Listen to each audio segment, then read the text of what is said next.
You ever have the problem of where your heritage boots, when you lace them up, over time the lacing keeps getting closer and closer at the top to where it's actually touching after a while, and you feel like you're not getting your ankle area tight enough anymore because of the overlap? I have that problem all the time. So in this video, we're going to show you guys what a cobbler can do to solve that problem for you. Stick along.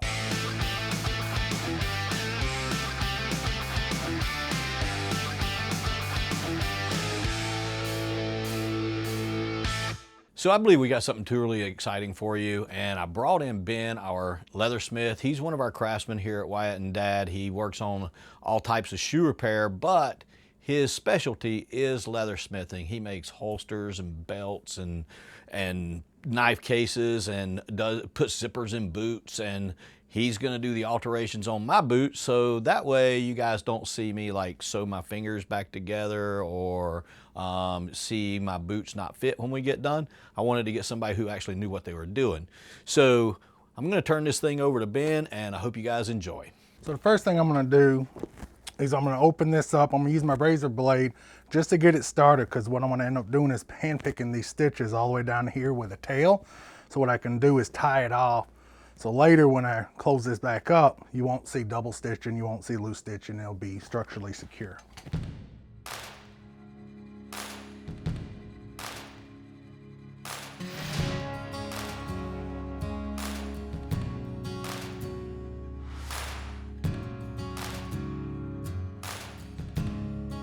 All right, so I pulled this bobbin through. That's the back side of the stitch.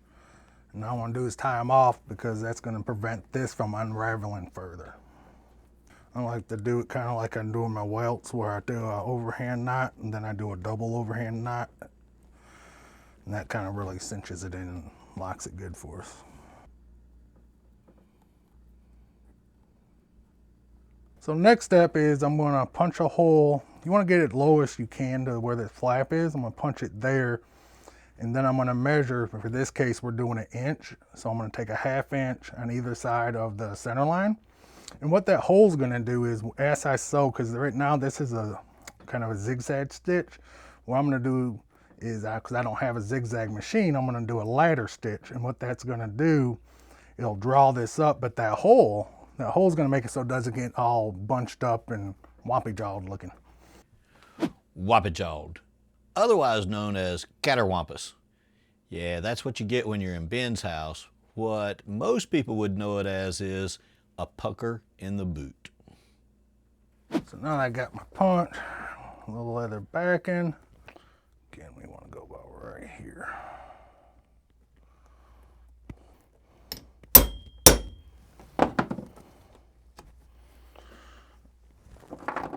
And 1 punch.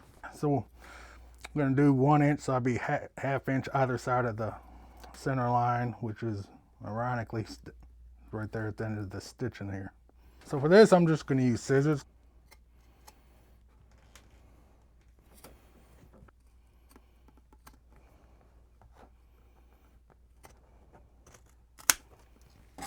So now what I'm going to do next is I'm going to punch holes for a ladder stitch. That's going to draw this up.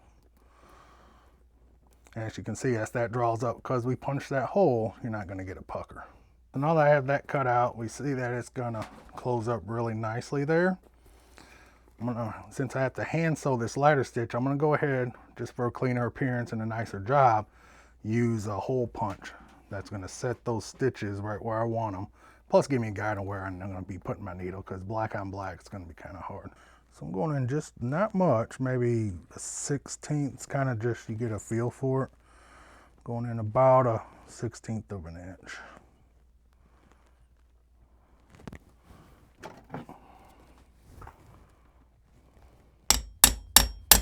And the good thing about this material is the EVA, so it's not going to warp the leather, and it's not going to smush it and make it all not look good.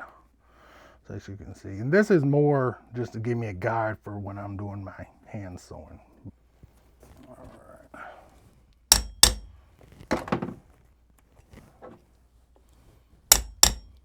So I'm going to start this ladder stitch a couple stitches below the seam. What that's going to do is that's going to lock in that seam. We don't have to worry about it unraveling later.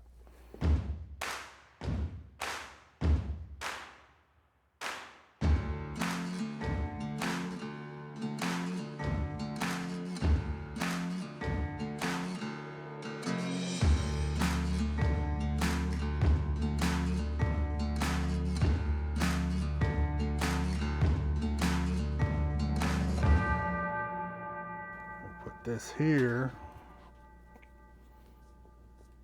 I'm going to glue this down just because when I'm on my sewing machine I don't want to mush out and slide off. I want to keep it nice and pretty. I don't need to get it all the way on the edges because I don't want it to gum up my bobbin. You know, if the glue's not dry, so to speak, it could get in the bobbin and mess that up. So I'm just going to put a loosen a little bit right through here in the middle, and that way it'll just secure enough that I can get it onto my sewing machine and then stitch it down.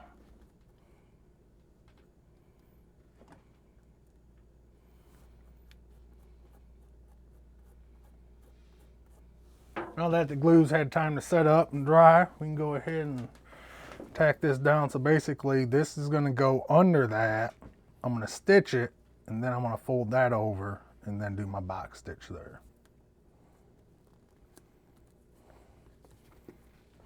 Some of this is, you just want to line it up so it looks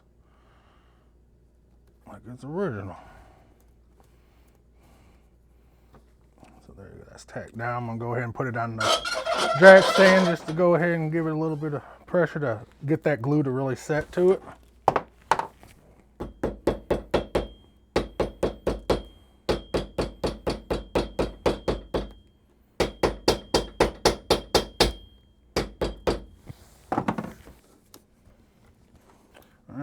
So the reason I'm using the post bed, I really like this machine. It gives me a lot of versatility. You don't have to do this job on a post bed.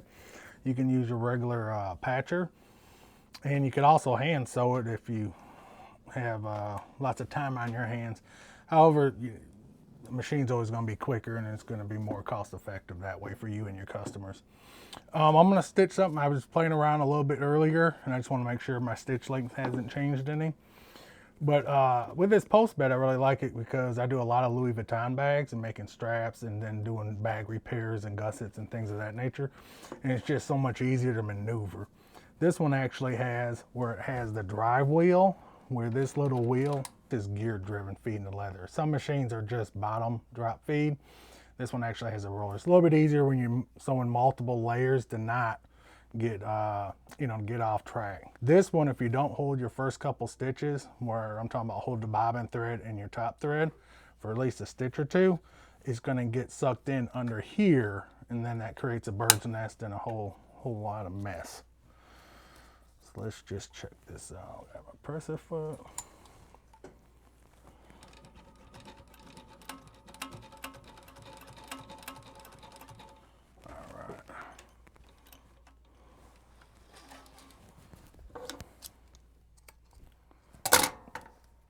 So that stitch length still really where I wanted it to match up with his stitch length that it's existing. So I'm going to leave a tail. When I start, I'm going to have a lot of tail, and then when I finish, I want to have a lot of tail, because then I can tuck those threads and tie them off under here where it won't be visible, and it will look really good that way.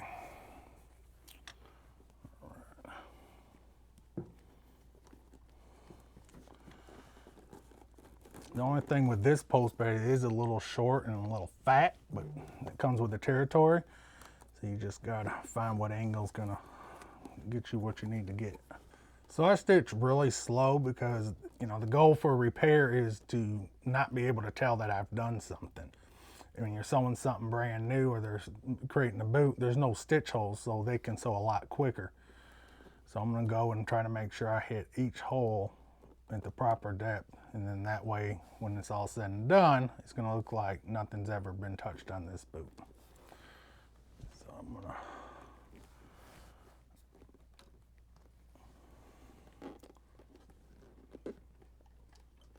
so I'm just lining up the stitch to get my foot where that needle's going to go down. What It's about right there. Got my presser foot. Hold my thread for a couple. And this is why I'm really glad I glued it, because it's really pushing me.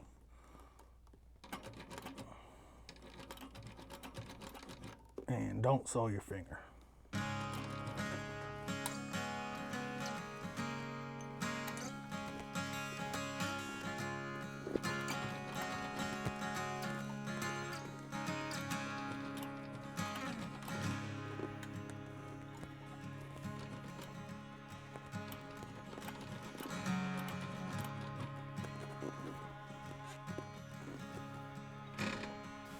So I'm pulling my long tail out.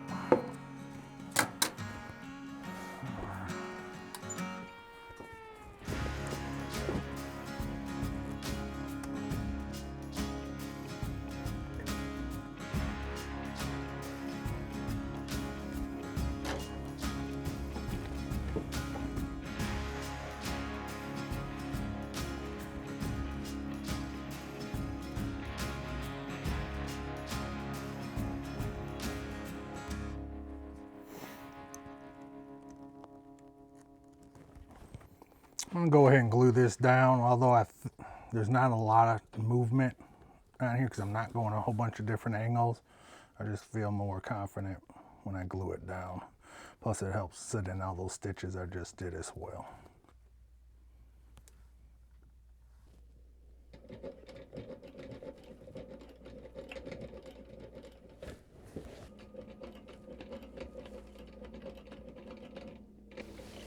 Sometimes when it's really thick like that, you have to hand roll it because you're getting so much deflection on the needle.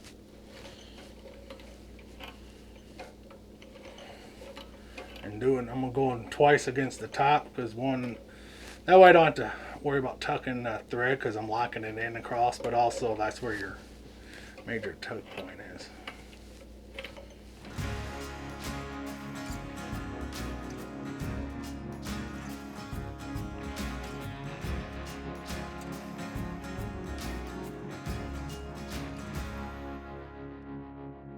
All right, so as you can see, Ben is very meticulous about his work. I'm very pleased with the job, and I'm very hard to please.